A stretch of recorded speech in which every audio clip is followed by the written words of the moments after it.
Depois dos 40 anos, por que que alguns têm paz com o dinheiro e outros não? Esse é o nosso tema do vídeo de hoje. Então seja muito bem-vindo, seja muito bem-vinda a mais um vídeo deste canal, o único canal dedicado para finanças pessoais e investimentos para quem tem mais de 40 anos. Então você está chegando, se acomoda aí, porque a gente vai falar hoje sobre isso. Né? Depois dos 40 anos, por que que algumas pessoas têm paz com o dinheiro e outras não?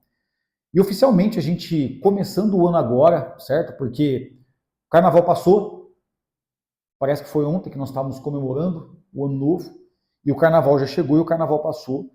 E essa cultura infeliz que nós temos, que infelizmente o brasileiro parece que espera passar 60 dias de sua vida para que assim possa começar o ano e fazer as suas coisas, seus objetivos, suas metas. Se você começou antes, meus parabéns.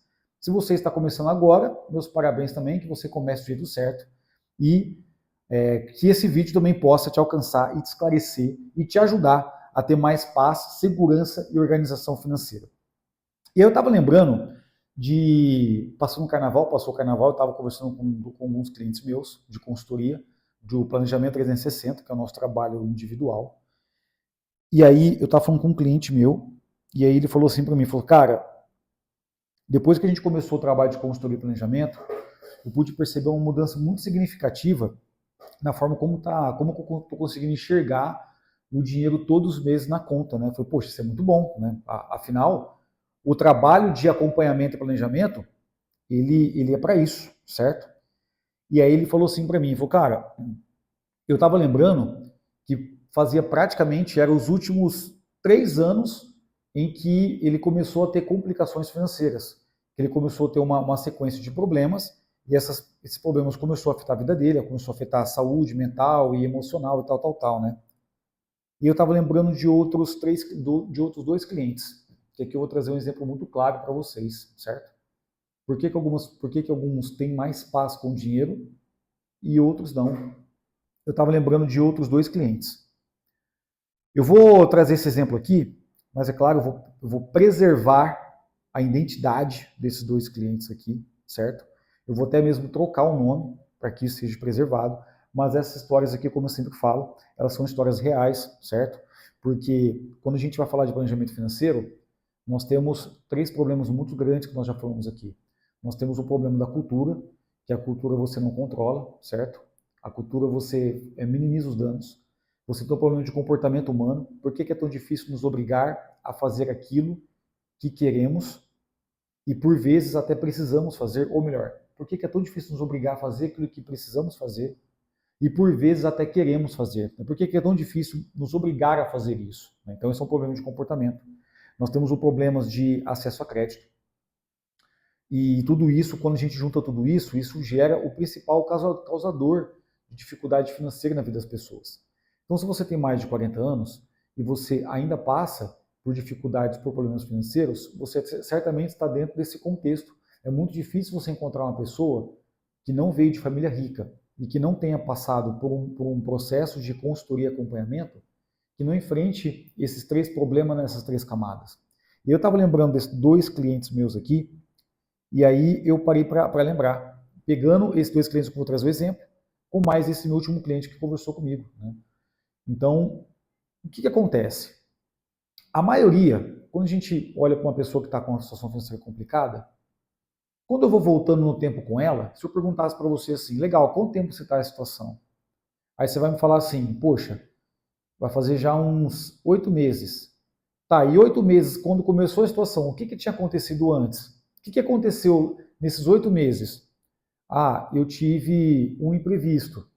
Legal, mas antes desse imprevisto, o que ocorreu com que você chegasse nesse imprevisto e acontecesse a situação? Ah, eu tive uma fase boa, só que aí eu não guardei dinheiro, aí eu cheguei e tive esse imprevisto aqui. Ou então, não, o que aconteceu? Eu estava até bem, só que eu fui motivado por um consumo, eu comprei, eu parcelei no cartão e depois aconteceu uma série de outros problemas. Tá, então o que aconteceu antes de você comprar, que você tivesse esse consumo, que você fizesse esse consumo, essa compra que você não queria? Então, quando a gente vai voltando no tempo e fazendo essa autoanálise, geralmente, quando a pessoa está num ciclo de frustração financeira, Podemos falar ciclo de dívidas. Quando a pessoa está nesse problema, foram os últimos 3 anos. São os últimos 3 anos, na minha experiência. Eu não estou dizendo que essa é a ciência que diz, estou falando que na minha experiência, em todos os clientes que eu atendi, em mais de 100 famílias nos últimos 5 anos, são os últimos 3 anos de más decisões, de imprevistos e más decisões financeiras que trouxe a pessoa a estar onde está, nessa bola de neve, nesse ciclo de frustração sem fim, nesse ciclo de dor e sofrimento por falta do dinheiro ou até mesmo por não saber lidar com o dinheiro. São os últimos 3 anos. Então, há 3 anos atrás, ela teve um imprevisto, não tinha reserva, aí ela teve que tomar um crédito, ou seja, um empréstimo, um financiamento, um cartão de crédito emprestado, e depois, em decorrência dessa parcela, começou a apertar as contas, e aí teve que tomar mais empréstimo, ele teve que antecipar o 13º, ele teve que pegar um dinheiro emprestado, e esse impacto composto de muitas decisões e de alguns imprevistos, fazendo com que você tivesse que tomar decisões em relação à tomada de crédito, fez com que você estivesse aqui. Isso acontece com a maioria das pessoas. E aí eu trago esses 2 exemplos aqui, que são de clientes que eu tenho, de clientes que eu atendi. Então eu vou trazer um exemplo positivo e vou trazer um exemplo negativo, se assim a gente pode dizer. E aqui eu estou com o meu tablet, que eu vou fazer a minha cola, e você vai me acompanhando aqui. O primeiro cliente, vou falar aqui, que eu vou adotar o nome dele de Giovanni, tá? Ele já é um cliente já que na época ele tinha 53 anos. 53 anos, ele já estava aposentado, ele aposentou com uma média de R$ 3.800. Ele começou muito cedo trabalhando, certo? Ele aposentou com a regra da aposentadoria lá, que teve uma mudança. E quando a gente começou a consultoria, então ele tinha lá uma casa de 800 mil, deixa eu até riscar aqui, eu vou riscando aqui, eu vou conversando com você. Ele tinha lá uma casa de 800 mil reais, quitada, certo? Tinha uma casa de 800 mil quitada, e tinha um carro, que faltava 10 parcelas para pagar, carrão massa, bem massa o carro dele. E só. Faltava 10 parcelas, acho que de R$600 mais ou menos. Casa de 800 mil e o carro para quitar, certo? Certo. Aí o que aconteceu? Ele tinha 3.800 de renda de aposentadoria, então 3.800. Só que ele trabalhava numa empresa há mais de 30 anos. Ele tinha um cargo super top lá. E aí ele tinha mais uma renda de 14 pau. 14 mil. Então, se a gente somar 14 com 3 mil, aqui a gente está falando que tem 17.800 de salário, certo? E quando eu fiz uma apresentação nessa empresa, sobre cálculo de aposentadoria, nessa empresa que ele trabalhava, que ele era diretor, ele falou assim para mim, falou, cara, eu tenho esse problema financeiro, porque eu estou aposentado com a minha aposentadoria, só que eu não posso parar de trabalhar, porque o meu custo de vida ele está praticamente em 13 mil, certo? E aí o que acontece? Se eu parar de trabalhar, eu não pago o meu custo de vida. Então eu precisava de mexer numa estratégia dessa aqui. Então ele estava numa situação levemente confortável. Só que ele tinha um problema em resolver o futuro dele. Porque ele estava com 54 anos, mas a empresa só aceitava colaboradores aposentados até 65. Não é um órgão público, não era uma empresa privada. E eu fiz algumas contas com ele. Então, resumindo aqui, eu falei para ele, seu custo de vida está entre 13 e 14? Ele é. Mas se eu apertar, eu consigo manter o meu custo de vida em 12. De repente, até 11 mil reais. Né? E aí eu fiz uma conta com ele. Ele falou, pô, beleza. Então vai sobrar para ti entre 5 mil e 7 mil por mês. Se a gente pegar esses 5 mil e 7 mil por mês e investir... Cadê aqui? Ó? Se eu pegar esses 5 mil e 7 mil e investir esse dinheiro aqui, o que acontece? Em 9 anos, você tem... desculpa, ele tinha 100 mil reais guardado, né? Ele tinha 100 mil reais investido. A casa de 800 mil e o carro, só isso. Aí eu falei assim, cara, se você guardar entre 5 e 7 mil reais, eu fiz uns cálculos, você chega aos 65 anos de idade com 1 milhão e 100 mil reais. Esse 1 milhão e 100 mil mais os 100 mil que você tem, esses 1 milhão e 200 mil reais, você praticamente vai ter uma aposentadoria à parte de 10 mil reais por mês, para ser bem generoso aqui, para ser bem modesto. 10 mil por mês.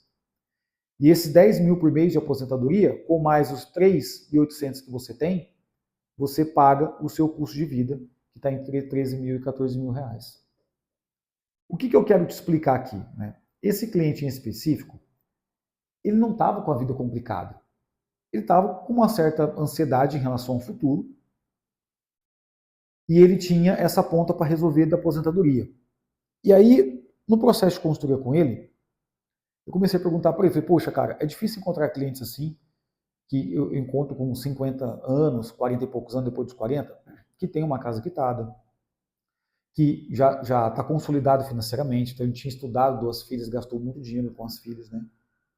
O que você fez para que a sua vida pudesse prosperar dessa forma? Ele ainda falou assim para mim, falou assim, olha, não prosperou da forma que eu queria ter muito mais dinheiro guardado. Mas ele falou assim, eu sempre tive problemas com os meus familiares, tive que bancar muitos familiares, tive que estudar as minhas 2 filhas, né? Eu também tive muitos imprevistos. Mas uma coisa que eu nunca me apartei, palavras dele, foi buscar sempre gastar menos do que se ganha. E aqui já está uma chave muito poderosa. Ele sempre buscou gastar menos do que se ganha. Numa ótica de prosperidade, a gente poderia olhar para um outro ângulo, que é ganhar mais do que se gasta. Mas o gastar menos do que se ganha também é uma ótica muito boa de se entender. Ok? E aí, durante esse gastar menos do que se ganha, né, ele comprou o imóvel dele, e também ele tinha dado uma outra casa para a filha dele também de presente, né? Então eu esqueci de colocar isso aqui na equação, estou colocando na equação somente o que é patrimônio dele, né? Então ele deu uma outra casa para a filha dele, guardou os 100 mil reais e pôde fazer muitas viagens também, ok? Então aqui, e a minha esposa está me ligando, eu não sei se de repente parou a gravação ali. Se não parou, a gente vai continuar e depois a gente volta. Mas vamos lá então. Deixa eu até olhar para ver se parou aqui, porque eu não gosto de cortar o vídeo. Não cortou o vídeo não. Beleza, então, a gente continua. Aqui a gravação é assim mesmo. A gravação a gente vai gravando, não tem edição, aqui é meu bate-papo com você natural.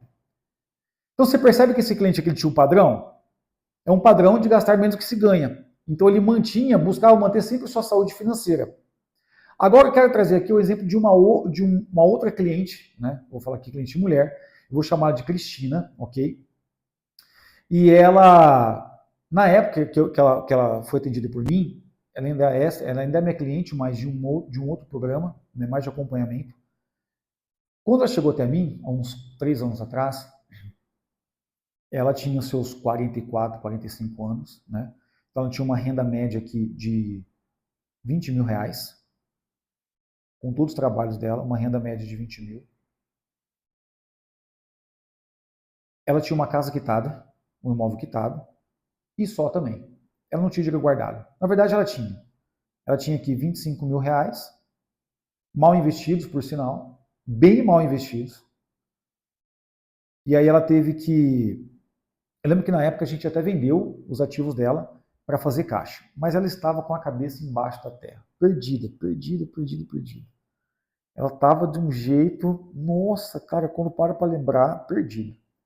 Com vários cartões de crédito, dívidas, então, aí um mês ou outro ela tinha que usar o limite cheque especial, aí depois ela usava o limite cheque especial, usava o cartão de crédito e parcelava, tinha reparcelado vários cartões de crédito, estava uma confusão danada, certo?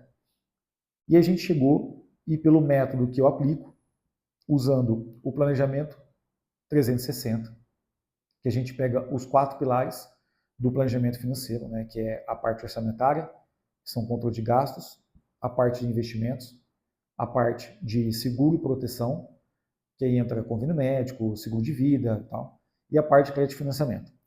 E nós passamos aqui longos 8 meses para colocar essa vida no lugar. E aí, quando tudo estava no lugar, ou melhor, um pouco antes disso, eu perguntei para ela, falei, Cristina, vou chamar de Cristina, ok? Há quanto tempo você está nessa situação? Ela falou assim, olha, vai fazer mais ou menos 1 ano. Tá aí 1 ano, o que aconteceu quando começou a situação? Eu lembro que eu ganhei um dinheiro muito alto, e aí eu gastei tudo com uma viagem. Eu não estou falando que viagem é errado, ok? Viagem é uma bênção. Se há um investimento maravilhoso que você pode fazer na sua vida, é uma viagem. Gustavo Cerbasi, que é a personalidade que mais me influenciou ao longo de mais de uma década e meia, ele traz a visão de que a viagem é o maior investimento que o ser humano pode fazer por si.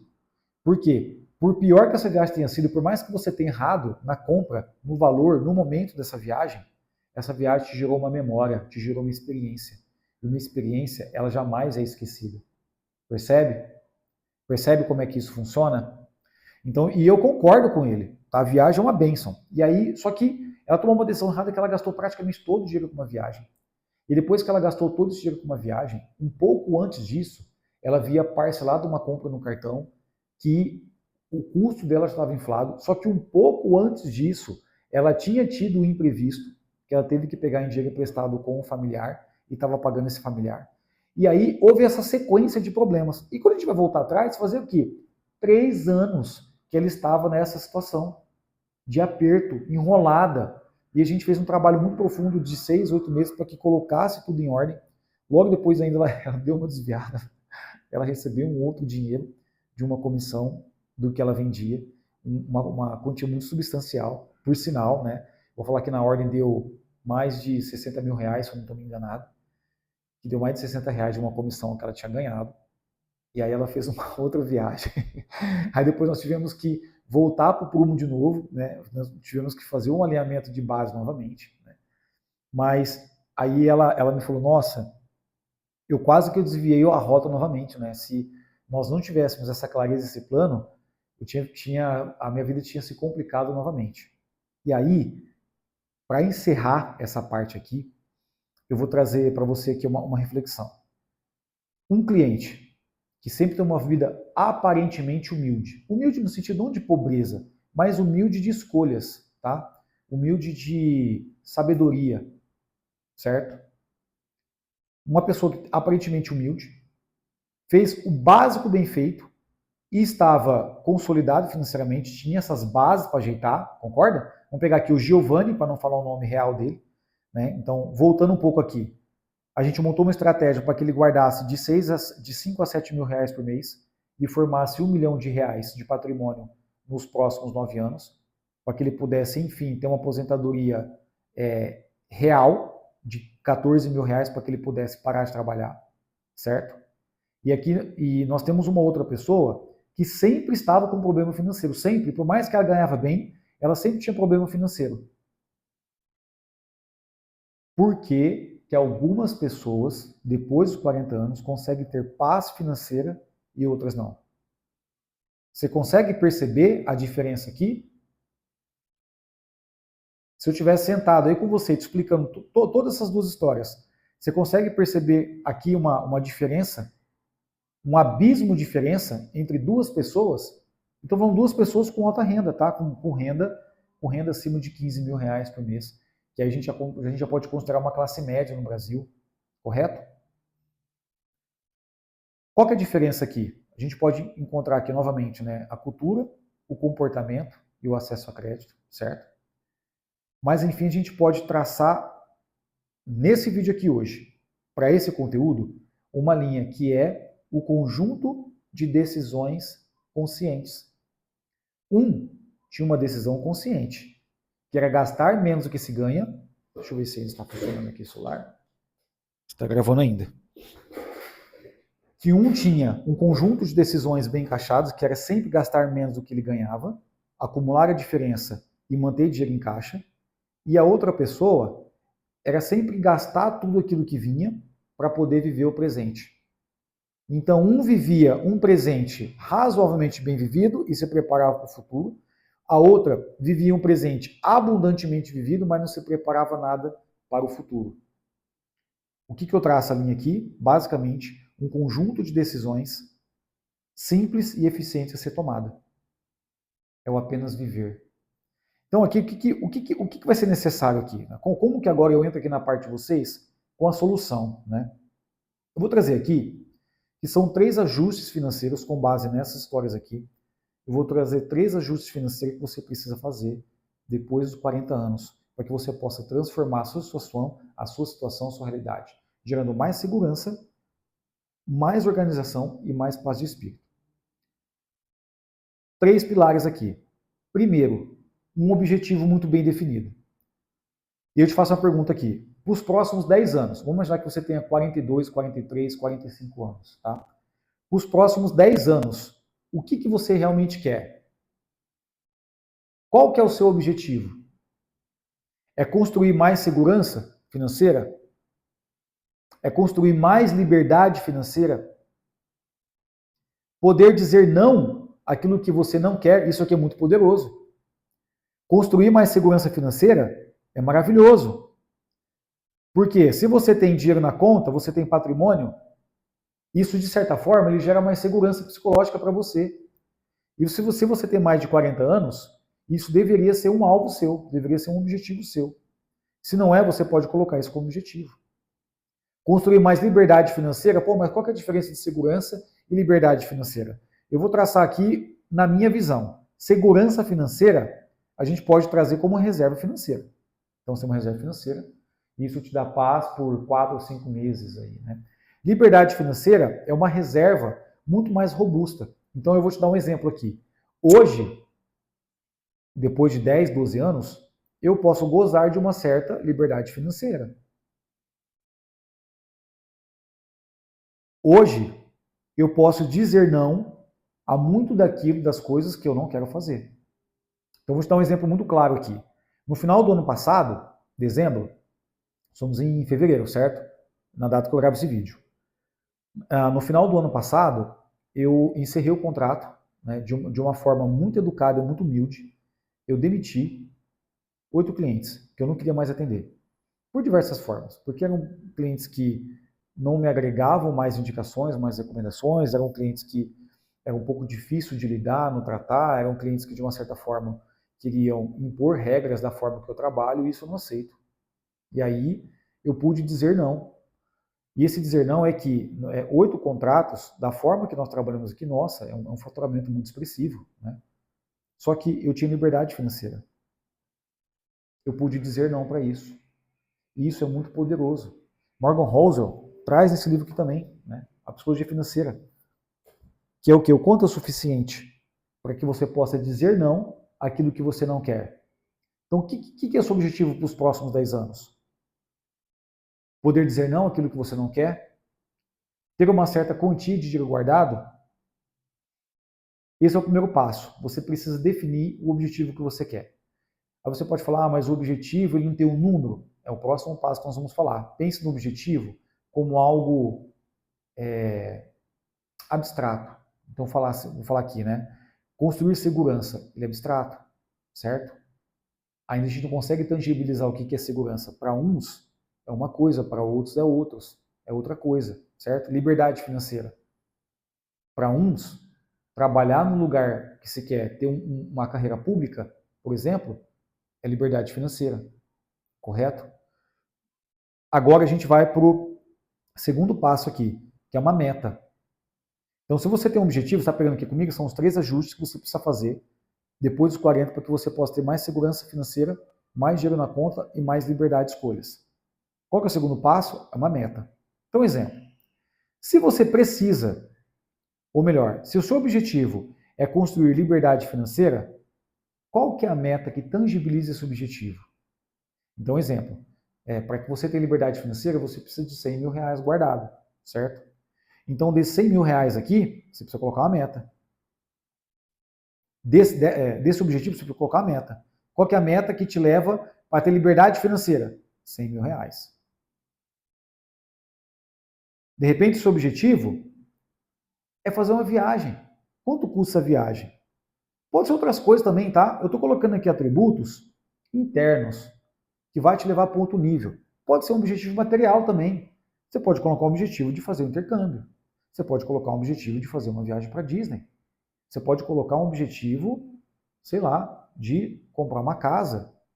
Ou até mesmo o objetivo de comprar um grande eletrônico, né? Eu tive uma... Esse não foi o meu cliente, né?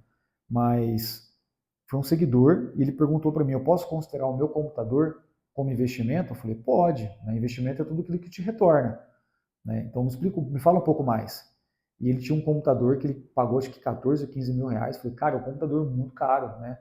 Não, eu trabalho com um projeto 3D de arquitetura e esse computador aqui ele vai ganhar tempo e é um computador bom e tal, né? Então ele tinha um objetivo, certo?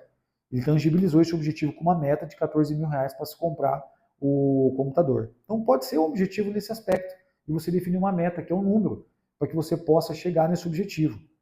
E o terceiro e último ponto, que é o quê? Que é o plano de ação. O plano de ação é o que eu faço, o que e como eu faço para que eu possa realizar essa meta e dessa meta eu concretizar esse objetivo. Um exemplo muito claro aqui para a gente contextualizar e fechar esse vídeo aqui, tá? Há muito tempo atrás, estou falando isso lá em 2012, 2010, 15 anos atrás, eu defini uma meta que eu seria 100% financeiramente independente. Defini esse objetivo. Eu quero ser 100% financeiramente independente. Ok, legal. Eu defini isso aí. Quanto que eu precisaria de grana para ser financeiramente independente? Isso aqui eu já contei em várias palestras. Quanto que eu precisava de ter dinheiro para ser 100% financeiramente independente? Na época, o conceito de independência financeira é você ter um total de dinheiro ou ativos, né? Então vamos pensar aqui, você pode ter R$1 milhão guardado, esse R$1 milhão gera R$10 mil para você todos os meses.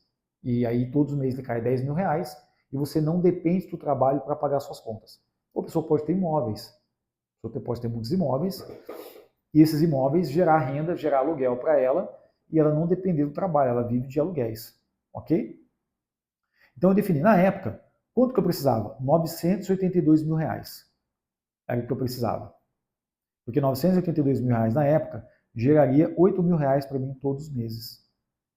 O meu custo de vida, na época, o meu custo de vida era bem mais baixo, né? Meu custo de vida ele era R$3.500. Olha que é um custo de vida alto para a época, hein? Era bem alto. Acho que era isso. Foi em 2011, né? Não, meu custo de vida era menos. Meu custo de vida era R$2.500. Acho que era isso. Só que com R$8 mil, eu viveria com R$4 mil e continuaria guardando R$4 mil para multiplicar e cada vez mais aumentar essa minha independência financeira. Então eu tinha um número aqui. E quando que eu ia chegar neste número aqui? Eu ia chegar nesse número aqui em 2046.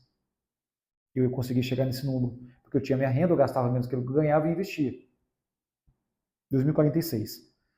Muitos anos passou, eu encontrei o amor da minha vida, a gente se propôs a casar, e aí, com o meu salário, com o dela, o meu salário tinha aumentado, a proporção disso fez com que a gente pudesse guardar mais dinheiro. Então a gente ia chegar nesse objetivo em 2031. Mas você percebe que eu tinha um objetivo, eu tinha uma meta e eu tinha um plano de ação. E o meu plano de ação, qual que era o meu plano de ação? Na época, eu guardava R$200 por mês. A um investimento que rendesse 0,8% ao mês. E esse plano foi consistente por muitos anos. E depois, a gente entendeu que a gente conseguia guardar mais dinheiro, R$1.000 por mês. Lá atrás, tá? Depois a gente conseguiu aumentar mais o aporte. E esse plano de ação, que era o que eu precisava fazer todos os meses para chegar no objetivo, ele ia se lapidando com o tempo. E quando você tem um objetivo, quando você define a meta e você cria o seu plano de ação, aumenta muito a chance de dar certo aquilo que você propõe a fazer. E depois dos 40 anos, isso aqui devia ser uma regra para você. Que você defina suas metas, seus objetivos, e crie seu plano de ação e haja massivamente, porque o tempo já passou, o tempo está passando. Se você vive a sua vida como você vive, essa cliente minha aqui, até mesmo que você tenha uma alta renda, ou se você não tem uma alta renda, tem uma renda ainda um pouco mais baixa, você deveria olhar para isso aqui com mais carinho. Então, por que depois dos 40 anos algumas pessoas têm paz financeira e outras não? É um conjunto de decisões conscientes entre você definir um objetivo, definir uma meta, criar um plano de ação e agir nesse plano de ação, para que você possa realizar essa meta e esse objetivo e assim você conseguir concretizar e realizar aquilo que você propôs a fazer. E aí, fez sentido para você? Eu espero que sim, espero que esse vídeo tenha te ajudado. absurdamente. Então, se te ajudou, eu vou pedir que você deixe seu like, que você se inscreva nesse canal. Ajude esse canal a chegar a mais pessoas multiplicando. Você pega essa mensagem e compartilha com aquele 40 a mais que você acredita que vai ajudar. Combinado? Eu vou ficando por aqui. Até a próxima. Valeu!